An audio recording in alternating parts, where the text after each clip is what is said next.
નમસ્કાર દર્શક મિત્રો, એડી ન્યૂઝમાં આપનું હાર્દિક સ્વાગત છે। હું છું આપની સાથે આરડી વાઘેલા। જોઈએ આજના મુખ્ય સમાચાર। હાસોડના ખરજ ગામ નજીક આવેલ દત્તાશ્રય આશ્રમમાં દત્ત જયંતિની ભક્તિભાવપૂર્વક ઉજવણી કરવામાં આવી હતી। દત્ત જયંતિ નિમિત્તે વિવિધ ધાર્મિક કાર્યક્રમોનું આયોજન કરવામાં આવ્યું હતું।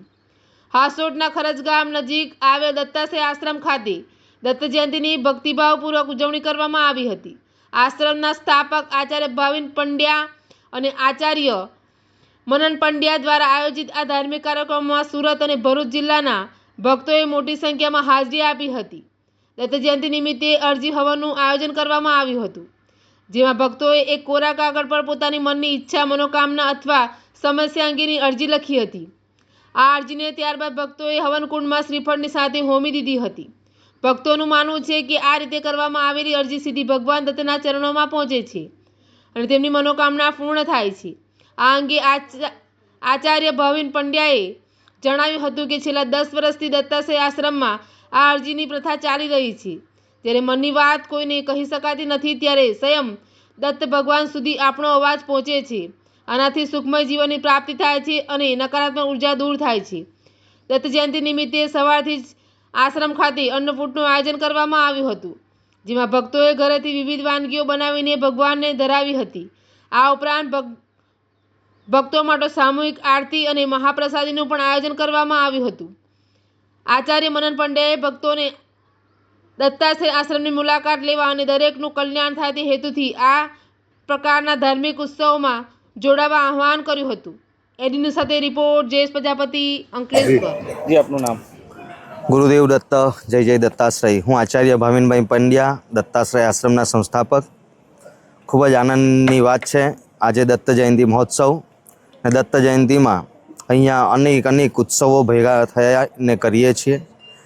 આ આશ્રમની 10,000થી વધારે ભક્તજનો જોડાયા છે, અને આ ભક્તજનોના જીવનમાં દત્ત ભગવાનની કૃપા મળે, સાત્વિક, રાજસિક અને તામસિક ત્રણે જે તત્વ છે તે બધાના જીવનમાં આશીર્વાદ રૂપી રહે એવી ભાવના સાથે આ આશ્રમમાં અનેક યજ્ઞો થયા છે। પણ આજે એક અરજી યજ્ઞ જે બધા જ ભેગા મળીને આ મહાયજ્ઞ કુંડમાં હજારો શ્રીફળની આહુતિઓ પ્રદાન કરશે। બધા જ શ્રીફળો દ્વારા અરજી થાય છે, અને એ અરજી થકી બધાના કાર્ય અહીંયા છેલ્લા 10 વર્ષથી થાય છે। પણ આ વખતની વિશેષ દત્ત જયંતિમાં એવું છે કે ભગવાને આદેશ કર્યા મુજબ, ભગવાનની આજ્ઞા સ્વરૂપી એ ક્રિયાથી બધાને સમૂહ અરજીનો એક લાભો મળે છે।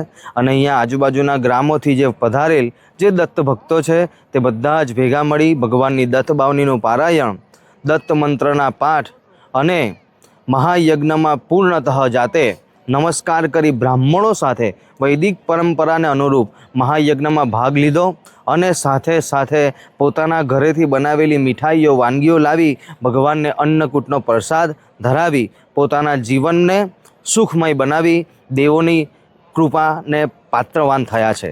ગુરુદેવ દત્ત, જય જય દત્તાશ્રય। જી, ગુરુદેવ દત્ત, જય જય દત્તાશ્રય। દત્તાશ્રય આશ્રમના આચાર્ય સંસ્થાપક આચાર્ય મનનભાઈ પંડ્યા, સૌને ગુરુદેવ દત્ત। આજે પવિત્ર માર્ગશીર્ષ માસે દત્તાશ્રય આશ્રમમાં દત્ત જયંતિ ખૂબ ધામધૂમપૂર્વક ઉજવાઈ રહ્યો છે। સવારથી ઘણા ભક્તોનું ઘોડાપુર ચાલી રહ્યું છે। દત્તાશ્રય આશ્રમમાં ખૂબ મન વાંછિત ફળની પ્રાપ્તિ થાય છે, દરેકનું કલ્યાણ થાય છે। એ હેતુથી સવારે અન્નકૂટનું ખૂબ જ ભાવપૂર્વક આયોજન કરવામાં આવ્યું હતું। ઘરેથી વાનગીઓ બનાવીને ભગવાનને જમાડવામાં આવ્યા હતા। પણ અત્યારે જે ચાલી રહ્યું છે મહોત્સવ સ્વરૂપી મેઇન દત્તાશ્રયમાં અરજી ચાલી રહી છે।